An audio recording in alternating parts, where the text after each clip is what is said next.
Hebreus 13, 5.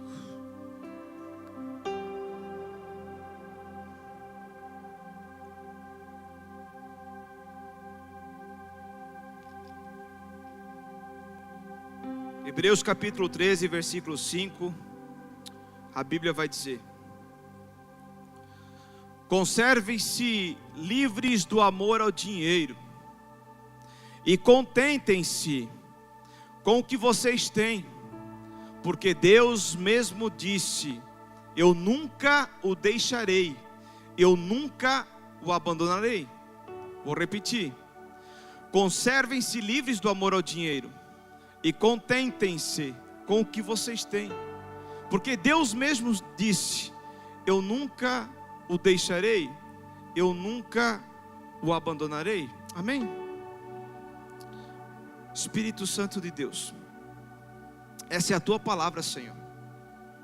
Guia os pensamentos, os meus pensamentos, e abençoa todas as palavras que eu for falar. Espírito Santo, abençoa a muitos, se não a todos, nesse culto, nessa noite. Amém? Glória a Deus. Irmãos, não se preocupe, eu não vou me ater à parte B. Eu vou dar uma passada, que diz assim: sejam os vossos costumes sem avareza. Não. Eu quero dar ênfase à palavra que o Senhor colocou no meu coração, que Ele está dizendo: contente-se com o que vocês têm. E se eu pudesse atribuir um título à mensagem dessa noite, seria: cuidado com o descontentamento. Cuidado com o descontentamento, porque o Senhor está falando através do livro de Hebreus: estejam contentes, estejam satisfeitos com aquilo que vocês têm, porque eu, o Senhor, nunca o deixarei e nunca o abandonarei. Eu quero iniciar declarando que Deus, Ele nunca vai te deixar. Deus, Ele nunca vai te deixar. Deus nunca vai te desamparar. As pessoas podem ter deixado de você, a família pode ter abandonado você, o teu marido pode ter abandonado você, a tua esposa pode ter abandonado você, os filhos podem ter abandonado você, mas o Senhor falou: eu não deixarei vocês órfãos, eu nunca o deixarei e eu nunca te abandonarei. Mas estejam contentes com aquilo que vocês têm, porque tudo aquilo que vocês têm foi o Senhor que deu. A tua família foi o Senhor que deu. O trabalho que você está foi o Senhor que deu. Os filhos que você tem foi o Senhor que deu. A vida que você tem foi o Senhor que deu.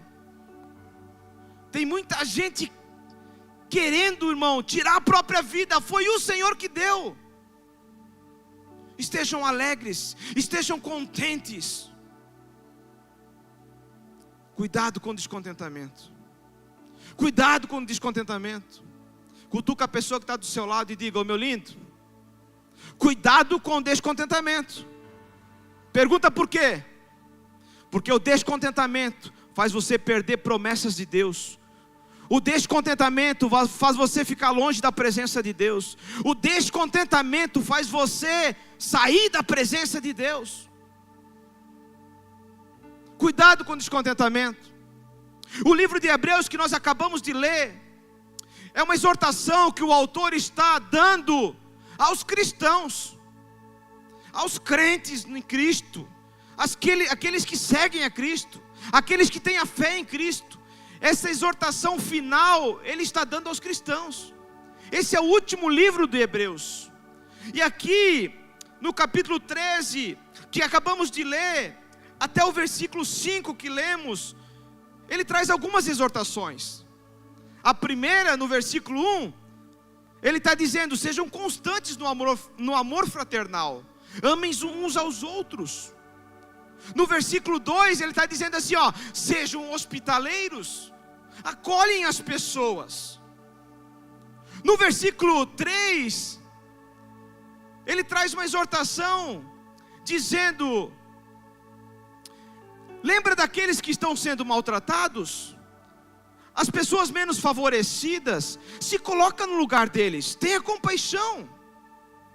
No versículo 4 ele está dizendo assim, o casamento deve ser honrado, o leito conjugal deve ser conservado puro, porque o Senhor, Ele vai julgar os imorais e os idólatras, os adúlteros.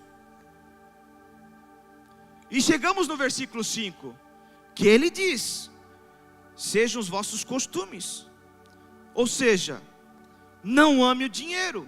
Sejam os vossos costumes sem avareza, não ame o dinheiro.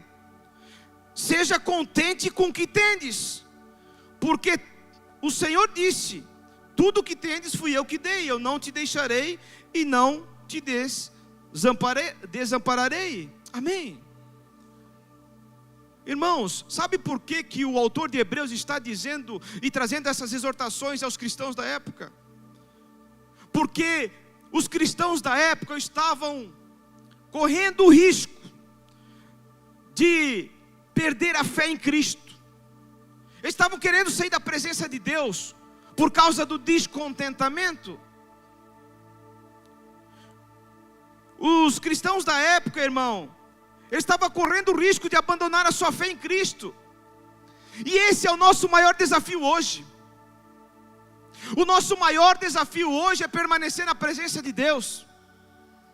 Porque qualquer coisa que nos frustra, qualquer coisa que nos decepciona, qualquer coisa que traz um descontentamento, uma insatisfação, um desgosto, a primeira coisa que a gente pensa é abandonar a fé em Cristo. E o Senhor está trazendo esse alerta para mim e para você: cuidado com o descontentamento. Eu não estou dizendo que passa na sua mente de sair da igreja, não. Eu estou dizendo é você estar na igreja, mas longe da presença. Tem muita gente hoje dentro da igreja adorando ao Senhor, louvando ao Senhor, levantando as mãos, agradecendo ao Senhor, mas por causa do descontentamento, estão longe da presença de Deus. Mas tem uma promessa para mim e para você. Ele está dizendo: eu nunca vou deixar vocês, eu nunca vou abandonar vocês, eu nunca vou desamparar vocês.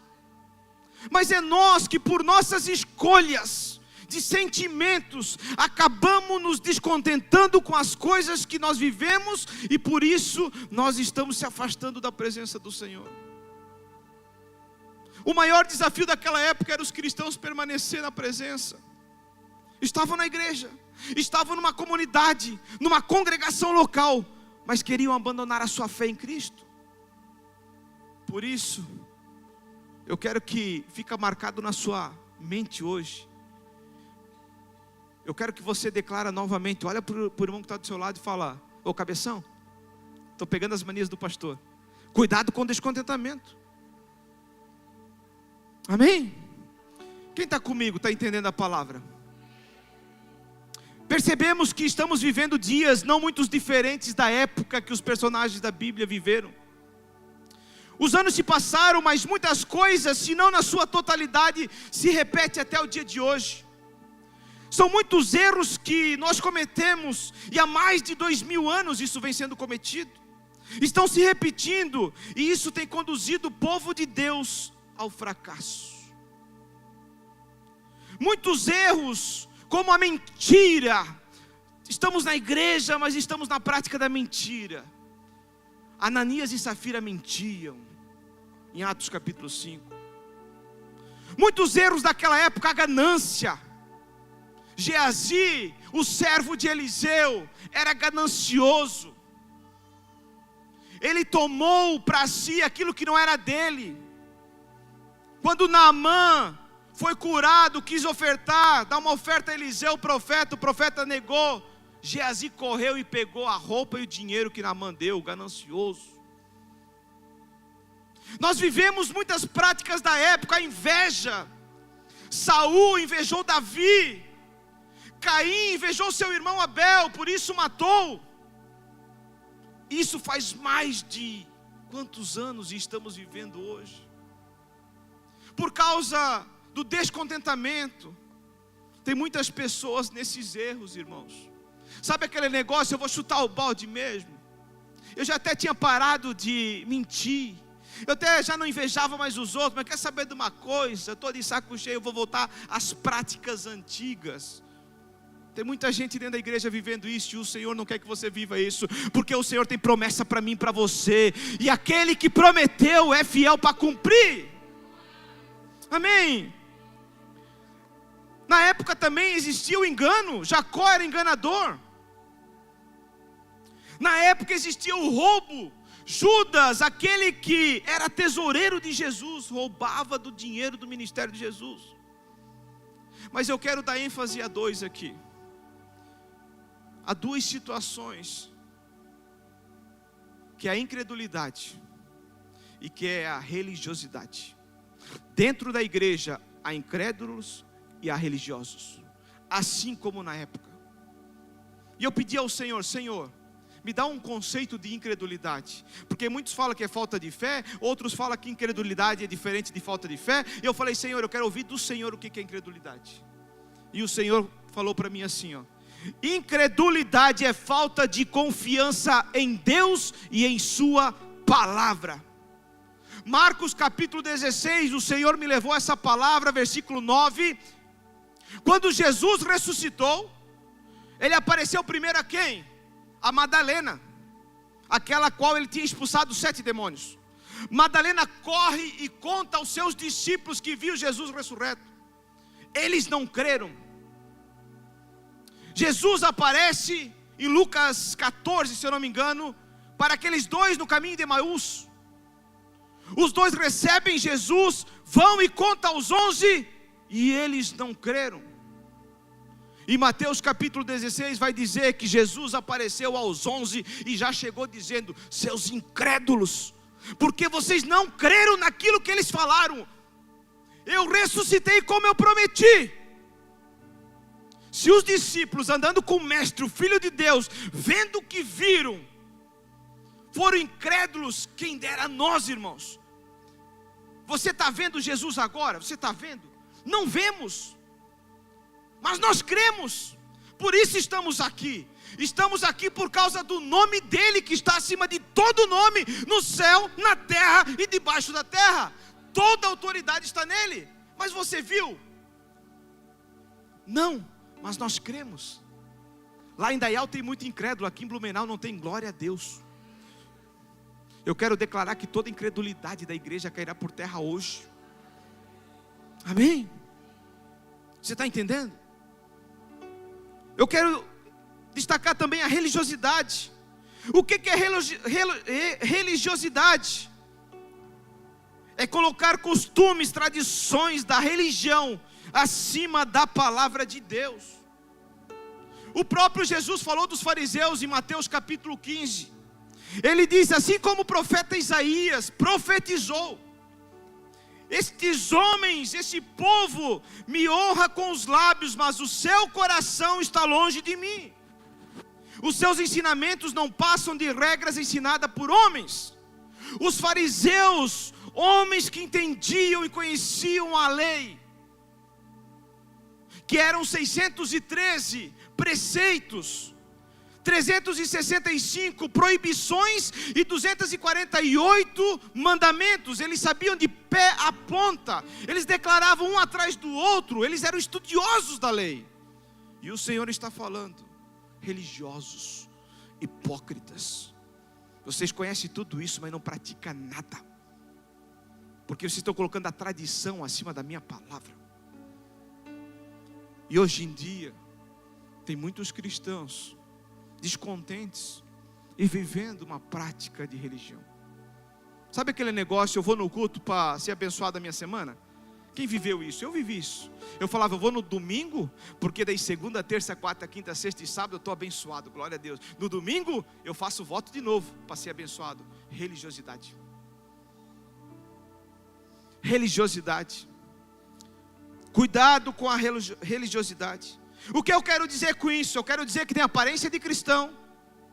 Eu quero dizer que se veste como cristão. Eu quero dizer que tem aparência, que se veste, que se comporta e fala como cristão. Mas falta apenas uma coisa: é obedecer a palavra de Deus. O Senhor vai dizer em 1 Samuel que é melhor obedecer do que? De nada adianta estarmos na presença, fazendo jejum, fazendo propósito, buscando ao Senhor e não obedecer a sua palavra, irmão. Você está perdendo tempo, você está passando fome, você está fazendo jejum. Porque é melhor obedecer do que sacrificar. Nós precisamos, irmão, entender que a palavra de Deus é verdade. E ela tem que estar acima das circunstâncias que você vive. Amém?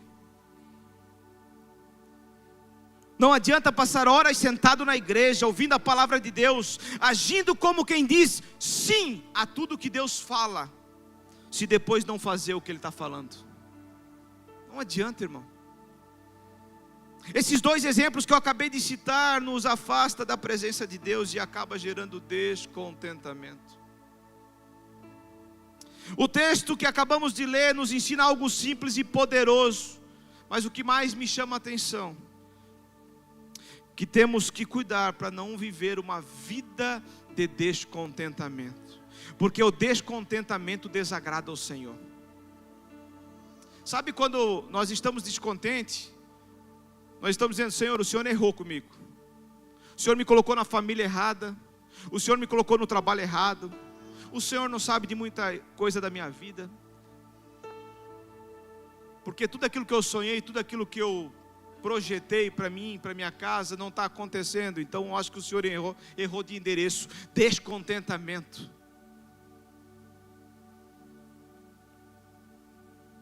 Voltamos ao texto. Não deixe o dinheiro dominar você, e fique satisfeitos com o que você tem, pois disse Deus: eu nunca os deixarei e jamais o abandonarei. Sabe o que Deus está falando? O dinheiro não pode ser o Senhor da sua vida. O dinheiro não pode ser o Senhor da sua vida. O dinheiro deve ser escravo seu. O dinheiro não pode dominar você. Você tem que dominar o dinheiro. Porque anota aí, nós precisamos do dinheiro. Quem precisa de dinheiro? Todos nós precisamos de dinheiro, mas nós dependemos de Deus. Se você corre atrás do dinheiro, você está fazendo a coisa errada, porque você precisa do dinheiro, mas depende de Deus. Você não depende do dinheiro e precisa de Deus. Você precisa do dinheiro e depende de Deus. O que é que eu quero dizer com isso? Você precisa confiar mais no Senhor, que Ele tem o melhor para a sua vida. Para de correr atrás do dinheiro. Faça a sua parte, estuda, busca conhecimento, ora ao Senhor que Ele vai abrir a porta certa, vai te abençoar, vai te prosperar, porque Ele sabe que você precisa do dinheiro, mas você está colocando a sua dependência e buscando direção e estratégia nele. A sua empresa não é próspera por causa de você. A sua empresa é próspera porque o Senhor decidiu te abençoar. Você tem saúde física porque o Senhor te deu. Você tem família porque foi o Senhor que deu. Você tem os clientes certos na sua empresa porque é o Senhor que está cuidando dela, porque Ele viu no seu coração que você está colocando essa dependência nele. Quando nós fizemos qualquer coisa por dinheiro, estamos em direção ao fracasso. Isso não estava no esboço, eu nem falei de manhã, mas veio agora. Quem me conhece sabe, 21 anos funcionário público. Vou até falar o salário, 10 mil reais por mês mais ou menos. Fazia com muita excelência o meu trabalho, gostava do que eu fazia. E quando eu decidi não negociar princípios, eu acabei perdendo. Perdendo para o homem, mas ganhando com o Senhor. Eu fui demitido por dizer: isso é errado, isso eu não faço. Eu não negocio os princípios da palavra de Deus. Eu honro o meu líder, o meu patrão, mas se ele estiver pedindo algo que está acima da palavra de Deus, eu fico com a palavra, porque ela está acima de todas as coisas. E eu, por muitas vezes, não querer negociar princípios, eu acabei sendo demitido. E eu sempre falava: eu não trabalho por causa do dinheiro, eu trabalho por propósito. Aonde eu estiver, eu vou estar ganhando dinheiro, mas eu quero cumprir o meu propósito. Irmão, para de negociar princípio. Não faça qualquer negócio por causa do dinheiro, pelo amor de Deus. Você ora, pede para o Senhor estar na direção, e você faz o negócio com a motivação errada, e você quer que Deus esteja nesse negócio. Ele não vai estar e pronto. Você até vai ter resultado, pelo teu esforço vai ter, mas não é o Senhor que está te dando a bênção. E você tem que escolher, ou você quer o Senhor da bênção, ou você só quer a bênção, só o resultado. Amém? Deus está falando conosco, irmãos. Fiquem satisfeitos com o que vocês têm, porque eu tenho vos dado. Deus está falando, se vocês estiverem na minha presença, colocando o seu coração, a sua dependência em mim, tenha certeza de uma coisa, que você vai passar por lutas, vai ter circunstâncias difíceis, sim, vai. No mundo tereis aflições, mas tenha uma certeza: haverá paz, haverá alegria, haverá provisão de Deus, haverá proteção de Deus, haverá a mão do Senhor sobre a tua vida, haverá a mão do Senhor sobre a tua casa. Aleluia! Pois o Senhor é o Deus, o Senhor das suas vidas, e Ele nunca vai nos deixar e nunca desamparar, irmão. Nesse texto de Hebreus, há promessas incríveis para mim e para a sua vida. Qual que é a promessa? Ele não vai te deixar. Ele não vai te deixar. Vou dizer mais uma vez, Ele não vai te deixar. Talvez você olhe hoje ao seu redor e não vê saída. Ele não vai te deixar. Talvez você olhe hoje ao seu redor e diga: cadê Deus? Ele está do teu lado. Amém? Você está crendo nessa palavra, irmão?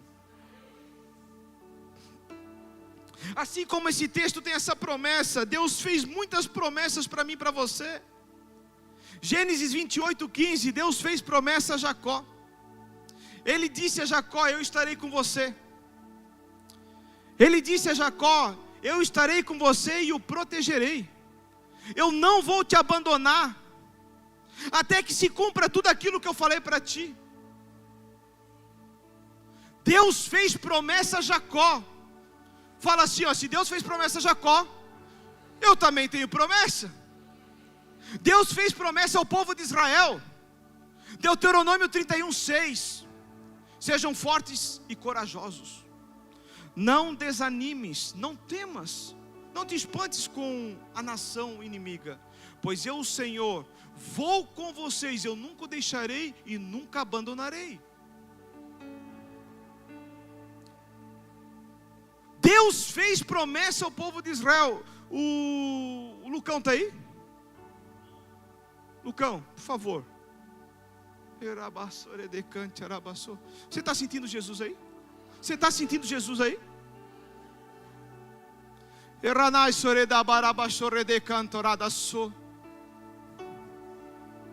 Lucão, quando eu estava declarando as promessas do Senhor, quando eu ia declarar um versículo, o Senhor falou: esse é para o Lucão. E eu não entendi. E eu falei: mas Senhor, o que o Senhor está querendo dizer? E Ele foi muito claro. E a promessa que é para a sua vida, Lucão. A Gabi não está aí? A promessa que é para a sua vida está em Josué capítulo 1, versículo 5. Ninguém poderá te resistir todos os dias da sua vida. Assim como eu fui com Moisés, eu serei contigo. Assim como eu fui com Moisés, eu serei contigo. Eu nunca te deixarei, eu nunca te abandonarei. Eu falei: Senhor, por que o Senhor está falando isso para o Lucão? E ele disse: o meu povo estava cativo no Egito, e eu com a minha mão forte tirei eles, mas eu usei Moisés. Por quê? Porque em Êxodo vai dizer que havia um povo clamando, e Deus ouviu o clamor. Não sei se tu está entendendo, mas Deus está dizendo: tem gente clamando, tem jovens clamando. É Deus que vai tirar, mas Ele vai usar a sua vida, para assim como Ele fez com o povo de Israel, tirou do cativeiro, do jugo do diabo, que estavam na escravidão. O Senhor vai usar a sua vida, para tirar esses jovens da prisão do diabo, quebrar aguilhões, correntes, tudo aquilo que os prende, o Senhor vai te usar. E nessa noite Ele está dizendo: o ministério eu já confiei a você, só que essa palavra que Ele me autorizou, eu falo no nome de Deus, Ele me autorizou, Ele está dizendo, por causa dessa palavra, eu estou ativando essa promessa na tua vida. Aleluia. Abassore de cancharanai soda rabasso. Elaranassuri de canchoradasso. Tem promessa para mim e para você, irmãos. Tem promessa para mim e para você. Isaías capítulo 41, versículo 10. Não temas, eu estou contigo. Não tenha medo, eu sou o teu Deus. Eu te ajudarei, eu te fortalecerei, e eu te segurarei com a minha destra poderosa, diz o Senhor.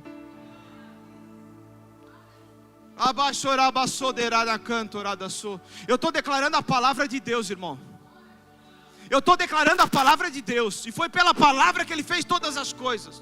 O que está faltando para a igreja do Senhor Jesus é declarar a palavra que Ele já liberou.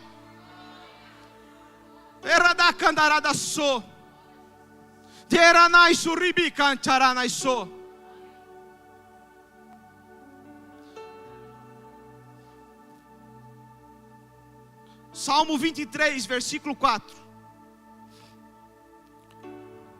Ainda que eu passe pelo vale da sombra da morte, eu não temerei mal algum, pois o Senhor está contigo, e a vara e o cajado dele é que nos consola.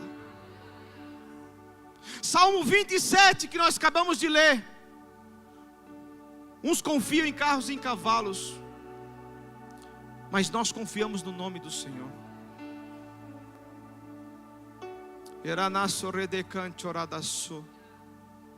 Salmo 121, vai tomando posse, isso é para você. Elevo os meus olhos para os montes, de onde virá o meu socorro? O meu socorro virá do Senhor, que fez os céus e a terra. Ele não deixará que os teus pés vacilem, que os teus pés tropecem, porque o guarda de Israel não cochila e não dormita. Ele está cuidando de você, Ele é o teu protetor. Aleluia. Você está sentindo Jesus falar com você? Ah, irmão, eu quero parar, mas Salmo 125, 1. Aqueles que confiam no Senhor é como um monte Sião, que não pode ser abalado, mas permanece para sempre. Não, você não está entendendo. Não pode ser abalado. Não é que não vai, é que não pode. Por que que não pode? Porque o Monte Sião é lugar sagrado, é onde o Espírito Santo desceu e batizou com fogo, é onde aconteceu a última ceia, e é onde Cristo foi ressurreto. Ali é o Monte Sião, ou seja, na presença de Deus. Aqueles que confiam no Senhor não podem ser abalados.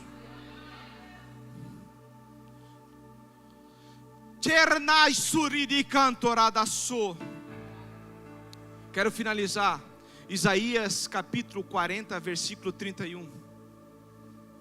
Aqueles que esperam no Senhor renovarão as suas forças, voarão alto como águia, correrão, mas não ficarão exaustos, andarão, mas não se cansarão. Aqueles que esperam no Senhor renovarão as suas forças. Não precisa fazer força, não precisa fazer força, não precisa querer resolver. O Senhor te está dizendo: é eu que faço. Senhor, por que não está acontecendo, Senhor? Eu estou fazendo as coisas certas, eu estou buscando a Tua presença, eu estou me dedicando, Senhor, e não rompe, não acontece. Aqueles que esperam no Senhor serão renovados. Glória a Deus. Você pode aplaudir o Senhor bem forte? Aleluia.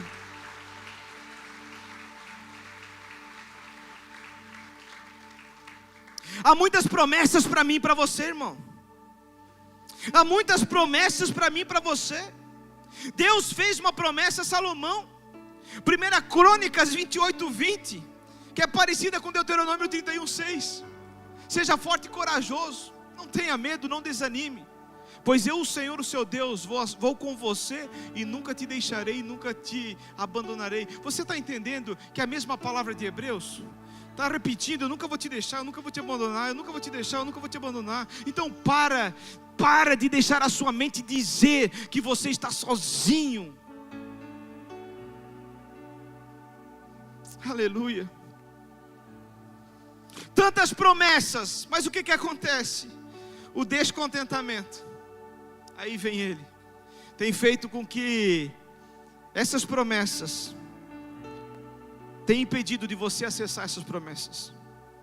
O descontentamento tem feito com que essas promessas ficam distantes da sua vida. O descontentamento te prejudica. O descontentamento te afasta das promessas. O descontentamento impede você de acessar a terra prometida. O descontentamento compromete você de viver uma vida extraordinária no Senhor. Toca na pessoa que está do seu lado e diga com olho de profeta, olha bem dentro do olho e fala assim: ó, chega de descontentamento.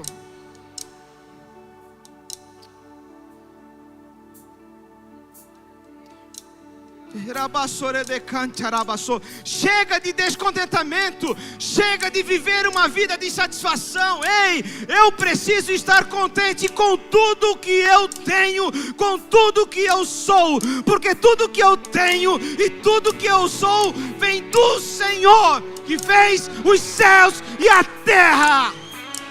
Aleluia! Aleluia! Glória a Deus. Êxodo capítulo 17 vai dizer que Deus tinha tirado o povo do Egito. No capítulo 16 vai dizer que era o 15º dia do segundo mês. O povo já tinha caminhado bastante. No capítulo 17 vai dizer que eles pararam no lugar chamado Campo de Refidim. E ali não tinha água para beber. E eles vão a Moisés descontentes, porque o descontentamento faz você murmurar, o descontentamento faz você reclamar. E eles murmuraram e reclamaram a Moisés, falaram: ei, nos trouxe aqui para que a gente morra nesse lugar. Mas calma aí, irmãos, eles não tinham vivido algo extraordinário da parte do Senhor? Nesses 15º dia do segundo mês, eles já não tinham sido alimentados com o maná do Senhor? Eles já não tinham visto o mar vermelho se abrir? Eles não tinham visto algo extraordinário? Lá em Mara, eles tomaram uma água que o Senhor fez ela se tornar doce. Mas chegou nesse lugar, Campo de Refidim, faltou água e gerou descontentamento. Daí você pode estar se perguntando: tá, mas só porque eles reclamaram gerou descontentamento? Não. No capítulo 17, versículo 7, vai dizer aquilo que o Senhor abomina. Eles falaram assim: por acaso o Senhor está entre nós? Nós não temos água, por acaso Ele está aqui? Muita gente tem visto os milagres do Senhor, tem visto a mão do Senhor sobre a tua vida, tem feito algo extraordinário, você tem visto com os seus olhos, você tem agradecido ao Senhor por isso, mas vai chegar um momento que você vai sentir falta de algo, e você vai olhar e dizer: cadê Deus na minha vida? Gerou descontentamento, irmão. O que o Senhor estava falando, ele estava dizendo assim: eu nem estou aí para quem reclama e murmura, eu já estou cansado. Mas quando eles falaram: se o Senhor está conosco, aí o Senhor não aceita. Gerou descontentamento. Gerou descontentamento, irmão. O problema não estava na ausência de água, na escassez, na dificuldade. O problema não está naquilo que você está passando. O problema está no descontentamento, que faz com que você não veja e não reconheça o cuidado de Deus na sua vida. O que estava acontecendo é que eles não estavam vendo o cuidado de Deus. Meu Deus, a roupa crescia, maná caía do céu, milagres aconteciam. Cuidado de Deus. Mas o descontentamento faz a gente não perceber o cuidado de Deus. Você está entendendo como o descontentamento é algo sério? O descontentamento faz você murmurar. O descontentamento faz você reclamar o tempo todo. Sabe, o descontentamento faz você se comparar. Salmo 73, o Asaf, levita, ele começa a se comparar com os outros, e isso acontece conosco. Sabe o que acontece? A gente olha para o nosso irmão e fala: por que ele é tão abençoado e eu não sou? Ele está na mesma igreja que eu. Por que o irmão tem uma família abençoada e a minha não é? A minha é toda destruída. Por que o irmão tem uma vida próspera? Por que o irmão tem um trabalho top e eu não tenho? O descontentamento gera comparação. Por que o irmão tem um marido top e o meu não vale nada? Por que o irmão tem uma esposa top e a minha não me valoriza? O descontentamento faz você se comparar aos outros, e isso é perigoso. O salmista Asaf vai dizer: eu quase me desviei. E ele era aquele cara que levava os instrumentos na frente e ia levando todo o povo, irmão. E ele quase se desviou, porque ele olhou para o lado, se comparou. O descontentamento faz você se comparar aos outros. Irmãos, o descontentamento é tão ruim, tão desagradável a todos que cercam a sua vida. Tu imagina como é chato você estiver ao redor de algumas pessoas e o tempo todo você está dizendo assim: ai, como o meu trabalho é chato. Tu acha que as pessoas não cansam de ouvir você falando como a minha vida é difícil, o quanto meu chefe é ruim, o quanto meu trabalho é chato, o quanto eu estou exausta, ai, eu não aguento mais. Tu acha que essas pessoas que estão ao seu redor estão fazendo o quê? Sendo influenciadas por você. Você está gerando descontentamento nelas também. Eu quero abrir um parênteses e dizer que você deve sim ter pessoas para pedir ajuda, para pedir um abraço, para pedir um consolo, uma direção. Você deve confessar uns aos outros para ser curados, está em Tiago. Mas eu estou dizendo, não viva uma vida de descontentamento. Na segunda eu estou descontente, na terça também, na quarta também, na quinta também, na sexta também, no sábado eu estou acreditando naquilo que eu estou falando, que a minha vida não vale nada mesmo, que nunca dá certo para mim nada mesmo, que a dos outros sempre vai ser melhor. Descontentamento. Quanto mais ouvimos a nós mesmos reclamando, murmurando, mais aceitamos e acreditamos naquilo que estamos falando. Amém? Você está comigo aí? Você está me deixando constrangido, irmão. Esse é o meu jeito, não se assusta. Eu não estou brigando com você, amém? Glória a Deus. Mas eu quero, diante do Senhor, trazer uma palavra de como vencer o descontentamento. O Senhor te trouxe aqui hoje. Eu não sei se é para muito ou para todos, mas para alguns eu tenho certeza disso. Mas agora Ele vai dar uma estratégia. Vou elencar só duas para ser breve. Para vencer o descontentamento, para viver as promessas que Deus tem para mim e para a sua vida, amém? Então fica ligado. Primeira coisa, como vencer o descontentamento? Valorize o que você tem. Como eu vou vencer o descontentamento? Valorizar o que você tem. Valorize a sua vida, valorize a sua família, valorize o seu trabalho, valorize a empresa que Deus te deu, valorize os negócios que o Senhor está colocando na sua mão, valorize os seus amigos, valorize a sua congregação, valorize os seus líderes, valorize a sua vida. Valorize, entendendo que tudo que você tem foi Ele que deu. Amém? Segundo, e com esse eu vou chegando ao final. Primeiro, valorize o que você tem. Entenda uma coisa. Anota aí se você está anotando. Tire os olhos. Tire os olhos da batalha que você perdeu. Tire os olhos do teu passado. Tire os olhos das suas frustrações. Tire os olhos das tuas decepções. Tire os olhos, vou repetir, das batalhas que você perdeu. Mas valorize todas as batalhas a quais Deus te fez um vencedor. Dessa forma você vai vencer o descontentamento. Como eu vou vencer? Tirando os olhos daquilo que passou e prosseguindo para o alvo, que Ele me prometeu, que Ele venceu o mundo. Se eu estou nele, eu vou vencer também. Pode aplaudir o Senhor, pode aplaudir o Senhor. Pode aplaudir o Senhor. Louvado seja o nome dEle. Toda vez que eu fico preso ao passado, eu não vivo o presente e eu não consigo acessar o futuro. Repito, toda vez que eu fico preso ao passado, eu não consigo viver o presente e eu não consigo avançar e acessar o futuro. Amém?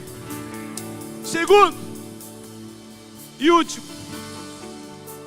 como vencer o descontentamento? Combata os pensamentos negativos. Irmão, consegue colocar para mim? Com isso eu finalizo. Filipenses 4:8. Combata os pensamentos negativos. Como? A resposta está na Bíblia. Finalmente, irmãos, tudo que for verdadeiro, tudo que for nobre, tudo que for correto, tudo que for puro, tudo que for amável, tudo que for de boa fama. Boa fama significa admirável, que vale a pena. Se houver algo de excelente ou digno de louvor, pense nessas coisas. Você pode estar dizendo, eu não estou entendendo o que você quer falar. Eu vou te explicar.